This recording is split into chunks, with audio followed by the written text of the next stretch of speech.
السلام علیکم۔ میرا خروس ہمسفر بائے یسریٰ شاہ پارٹ 1۔ وہ کلاس سے نکل کر منہ لٹکائے اپنی دو سہیلیوں کے ساتھ چل رہی تھی۔ دل اس کا عجیب سا ہو رہا تھا۔ اس کے کالج کا آج آخری امتحان تھا اور پریشانی کالج چھوڑنے کا یا امتحان کے برا ہونے کی نہیں تھی، بلکہ ایک عجیب سی پریشانی گھیرے ہوئی تھی محترمہ کو۔ سفید یونیفارم میں وہ سفید و شفاف جلد، پتلی سی نازک سی لڑکی، بالوں کی اونچی پونی ٹیل بنائے اپنی ہی سوچوں میں مگن تھی۔ اے رباب، کیا ہوا؟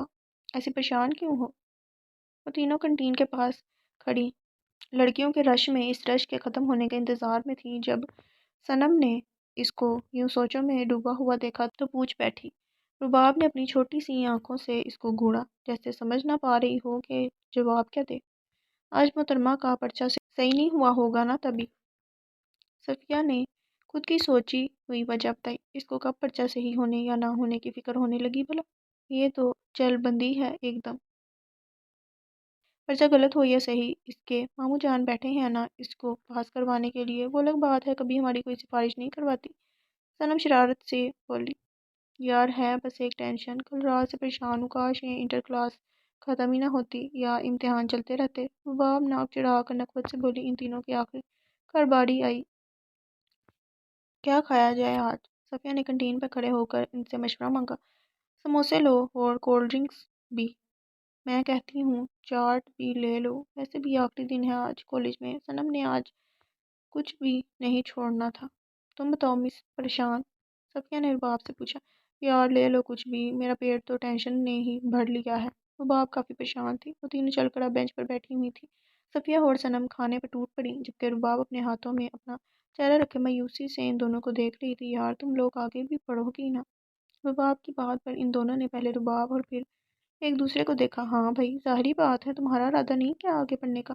صفیہ نے سموسہ اس کی طرف بڑھاتے ہوئے کہا۔ یار میری ڈائن ممانی تو انتظار میں ہے کہ کب میرے امتحان ختم ہو اور کب وہ میری شادی کروائیں۔ رباب کی پریشانی کی وجہ یہی تھی۔ ہائے سچ بتاؤ یار، جلدی شادی کرو تاکہ میں امی سے نئے نئے کپڑوں کی فرمائش کروں کہ دوست کی شادی ہے، قسم سے 2 مہینے سے ایک جوڑا بھی نہیں لیا۔ صنم چہکتی ہوئی بولی۔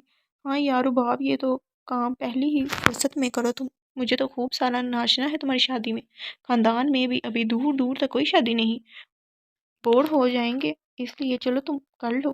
صفیہ کو اپنے مزے کی پڑی تھی۔ رباب ان دونوں کو منہ کھولے دیکھ رہی تھی، جو اس کی پریشانی نہیں بلکہ اپنی خوشی دیکھ رہی تھی۔ کتنی کمینی ہو تم دونوں، مطلب تم لوگ تو کچھ گھنٹے مزے کر کے چلی جاؤ، تم دونوں کے مزے ہی خاطر میں اپنی پوری زندگی برباد کر دوں، حد ہے ویسے۔ رباب غصہ کرتی ہوئی بولی۔ یار سوچو نا کہ تمہاری شادی ہوگی، گھر میں تمہیں امپورٹنس دی جائے گی، ڈھیر سارے کپڑے اور زیور ملیں گے تمہیں، بیٹا ٹھاٹھ ہیں تمہارے، شادی کر لے۔ صنم کی بات سن کر رباب نے اس کو گھوڑا۔ اچھا بچوں، ایسی بات ہے تو تم کر لے شادی۔ یار میں تو کر لیتی، پر ابا نہیں مانیں گے نا، ورنہ میں تو لو ابھی ہی تیار ہوں۔ صنم افسوس کرتی ہوئی بولی۔ کتنی خوش قسمت ہو تم لوگ، آج میرے بھی ابا زندہ ہوتے نا تو دیکھتی میں اپنی ڈائن ممانی کو۔ رباب دکھ بڑے لہجے میں بولی۔ رباب کالج سے آئی اور اپنا بیگ صوفے پر پھینکتے جوتوں سمیت صوفے پر لیٹ گئی اور اپنی آنکھیں بند کر دی۔ یہاں کیوں سوئی ہو؟ میرا صوفہ خراب ہو رہا ہے، ہٹاؤ اپنے پیر۔ 9 سالہ نادر، جو کہ رباب کی ممانی رخسار کا بیٹا تھا، اس کو جوتوں سمیت صوفے پر لیٹا دیکھا تو چلا کر بولا۔ رباب اس کے چلانے پر تھوڑا سا چہرہ اوپر کیے ادھر ادھر دیکھنے لگی اور جب دیکھا کہ کوئی نہیں ہے تو واپس سے وہاں اسی طرح لیٹ گئی۔ چل چشماٹو، زیادہ سر نہ کھا، رفو چکر ہو جائے یہاں سے، رباب نے اس کو ٹالنے سے انداز سے کہا۔ میں امی کو بتا دوں گا چپکلی، اگر تم یہاں سے نہیں اٹھی تو۔ نادر نے اس کو دھمکی دی اور اپنی بہن کا سکھایا ہوا نام چپکلی سے مخاطب کیا اس کو۔ رباب اس کی بات سن کر صوفے سے اٹھ بیٹھی۔ کیا کہا تم نے؟ چپکلی؟ ہمت کیسے ہوئی تمہاری؟ رباب غصے سے بولی۔ اس کو وہ لقب بالکل بھی پسند نہ تھا۔ ہاں تم چپکلی ہو، پاڑیا باجی کہتی ہیں تم چپکلی کی طرح چپکو، پتلی سی اور بے حد تنگ کرنے والی لڑکی ہو۔ نادر نے اپنی بہن کا سکھایا ہوا سبق اس کے سامنے دہرایا۔ ابھی ایسی لگاؤں گی نا ایک کہ چشمہ 100 فٹ دور جا کر گرے گا تمہارا، اور تم نے خود کو دیکھا ہے؟